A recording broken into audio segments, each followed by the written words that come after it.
గోదావరి జలాల వ్యవహారంలో అన్యాయం చేసేలా ఏపీ ప్రభుత్వం చేపట్టిన బనకచెర్ల ప్రాజెక్టుపై తెలంగాణ ప్రభుత్వం తీవ్ర నిరసన వ్యక్తం చేస్తుంది.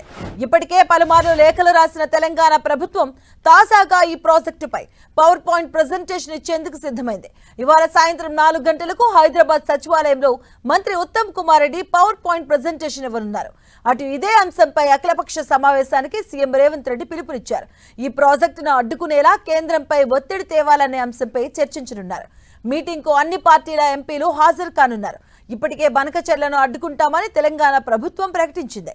ఈ సమావేశానికి కేంద్ర మంత్రులు కిషన్ రెడ్డి, బండి సంజయ్ తో పాటు BJP, BRS party, MIM Lok Sabha, Rajya Sabha సభ్యులకు లేఖలు పంపింది తెలంగాణ ప్రభుత్వం.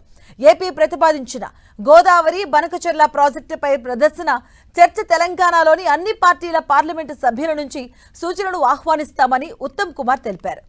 ఈసారి అధికారంలోకి వచ్చిన తర్వాత ఏపీలో చంద్రబాబు ప్రపోజ్ చేసిన అతిపెద్ద ప్రాజెక్ట్ బనకచెర్ల.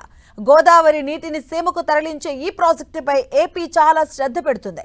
ఇప్పటికే దానికోసం కార్పొరేషన్ ఏర్పాటు చేసి ఫండింగ్ ఎలా రాబట్టాలో కూడా రూట్ మ్యాప్ సిద్ధం చేసింది. ఓవైపు ఏపీ ఈ ప్రాజెక్టుపై చకచకా పనులు చేస్తుంటే ఇంకోవైపు తెలంగాణ కూడా చాలా వేగంగా మూవ్ అవుతుంది. ప్రాజెక్టుపై అభ్యంతరాలున్నాయని ఇప్పటి వరకు చెబుతూ వస్తున్న తెలంగాణ నీటిపారుదల శాఖ మంత్రి ఉత్తమ్ కుమార్ రెడ్డి మరో అడుగు ముందుకేసి అఖిల పక్షాన్ని ఆహ్వానించారు.